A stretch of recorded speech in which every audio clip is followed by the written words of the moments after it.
Okay, so welcome to this next video in which we are discussing the adaptive immune response. Okay, so we're discussing antigen presentation at the moment. Okay, so we've so far discussed how we can present an antigen fragment from an extracellular pathogen.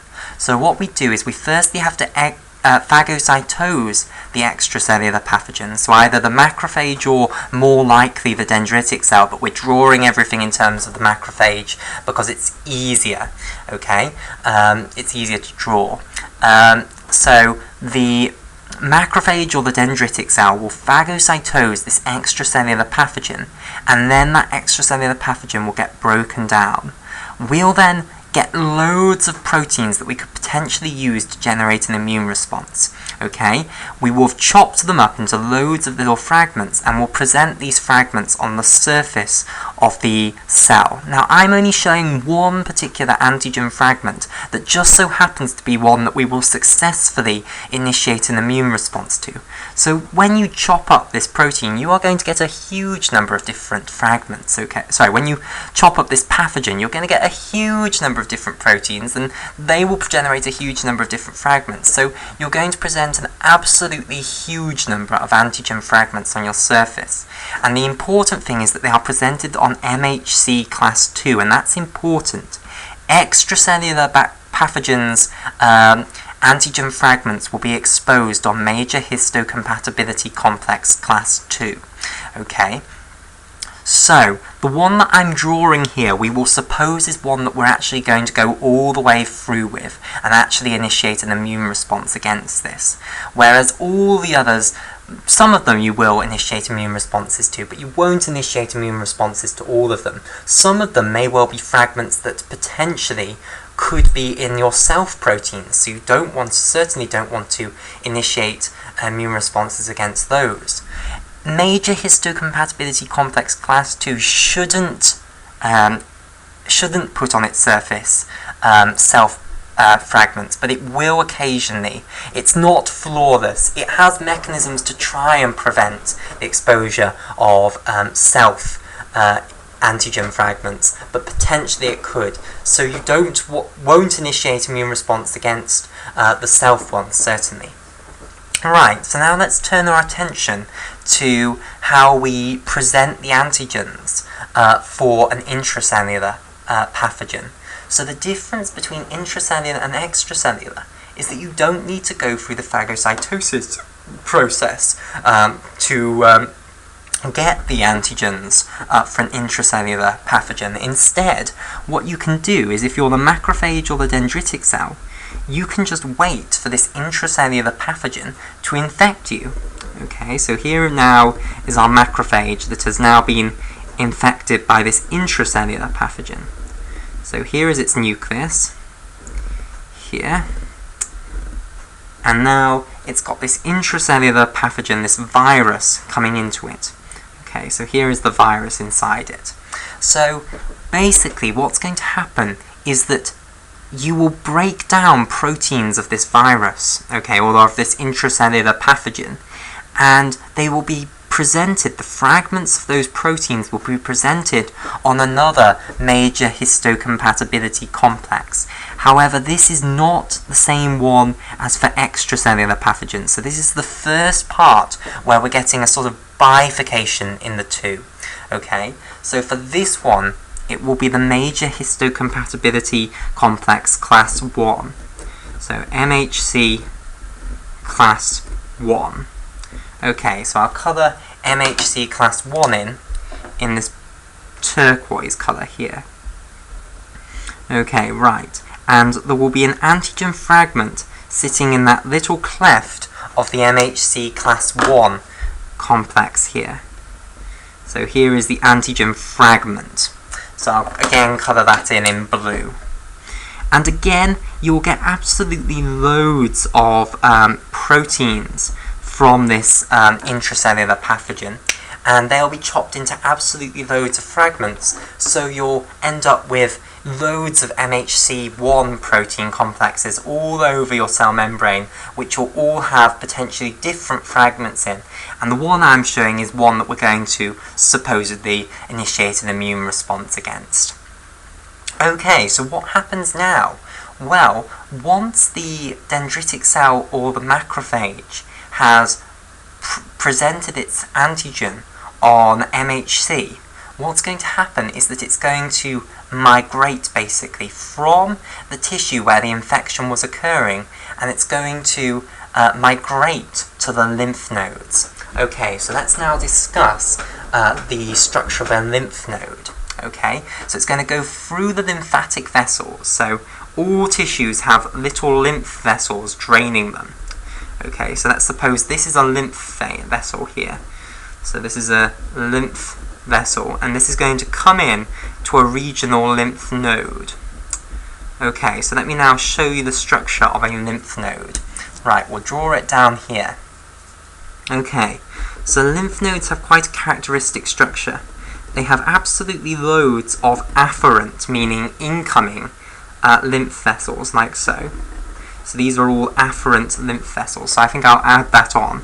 So this is an afferent lymph vessel, which means that it is bringing lymph into the lymph node rather than out of the lymph node. Okay, so here are a whole bunch of afferent lymph nodes. I might even draw arrows on them to show the direction of the movement of the lymph. Okay, there we go. And maybe one more to be added in down here. Then what you have is a single outgoing lymph vessel here. So this is what's known as the efferent lymph vessel. Okay, so this one's still an afferent one down there. Okay, so this is the efferent lymph vessel. Now, the efferent lymph vessel isn't going to be terribly important for our purposes. Of course, it's terribly important for the lymph node, because you can't just have a whole bunch of fluid coming in and then not going out. It would blow up.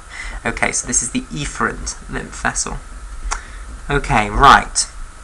So, a little bit more on the structure of the lymph node. You have a sinus underneath the capsule. Okay, so all of these afferent lymph vessels, they're bringing in lymph into the lymph node, and it's going to go into this sinus around the edge of the lymph node. And this sinus here is what's known as the subcapsular synapse. Not subcapsular synapse, subcapsular sinus. Okay, so this is the subcapsular because it's underneath the capsule of the lymph node, and then it's a sinus because a sinus just means a space with fluid within it. Okay, now, so all the lymph is coming into this subcapsular sinus, and then what's going to happen is the lymph needs to somehow get from this subcapsular sinus into this efferent lymph vessel. And to do that, it has to pass through a whole bunch of cell layers, basically. So you have a cell layer known as the cortex of the lymph node, okay? And in this cortex, you have a whole bunch of follicles, which contain B lymphocytes. Okay, so lymph nodes are the home of the type of white blood cell known as a lymphocyte. So a lymphocyte is a certain type of white blood cell. So not all white blood cells are lymphocytes. Neutrophils are not lymphocytes. Macrophages are not lymphocytes. But some very important ones, very important for the adaptive immune system, are lymphocytes. Okay, so for our purposes, there are two main types of lymphocytes, B lymphocytes and T lymphocytes. And these follicles are absolutely full of this B lymphocyte type. Okay, so B lymphocytes are also often referred to as B cells, and we'll probably use that from now on. Rather than calling them B lymphocytes, we'll probably call them B cells. Right, so these follicles containing B cells, so I'll colour them in turquoise here. These are just spheres or follicles of just loads and loads of B cells together. Okay, and they are known as the B cell follicles. So in turquoise over there, those are the B cell follicles. And I can't sort of fit in the arrow, so instead I'm writing it over here, but I'll colour code it. So in turquoise, these are the B cell follicles. Right, now they don't make up the entire cortex. There is another, surrounding the B cell follicles, all of this stuff here. This is made up of T cells, or T lymphocytes. So T cells are the other major type of lymphocytes. So in this rest of the cortex, that's made up of T cells, basically. Okay, right.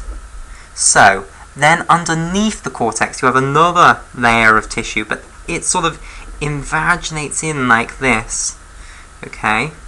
And then in the center here you have what's known as the medullary sinus. So, let me highlight things in to make this clearer. So, this portion in green here, this is what's known as the paracortex, and this is a portion that's made up of cells, basically. So this isn't an empty space, this is a really, really dense portion made up of cells. Okay, so where shall I put in the label for that? So this here is what's known as the paracortex. Okay, and again, this is made up of loads and loads of T cells. Okay? So both the cortex and the paracortex are made up of T cells. The difference between the paracortex and the cortex is that you have no B cell follicles in the paracortex, whereas you do have those in the cortex. So I might even try and shade in, or maybe just put a few little sort of dashes to show willing.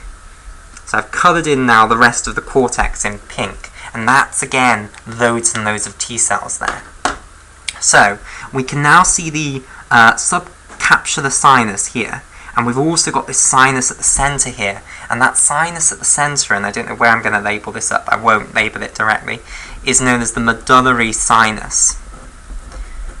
Okay, right, so basically, lymph has to somehow get from the subcapsular sinus to the medullary sinus, and that means that it has to percolate or trickle through this cortex and then through this paracortex.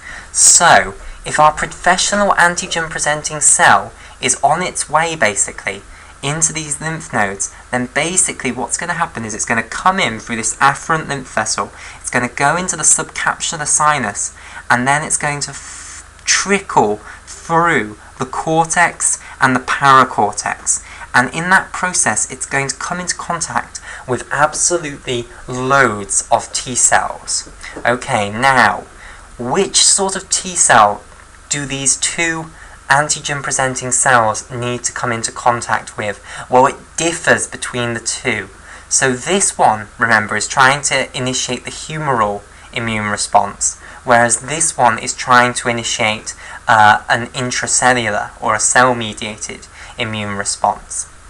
Okay, so they do need to come into contact with different T cells, and we'll discuss which T cells they're going to come into contact with in the next video.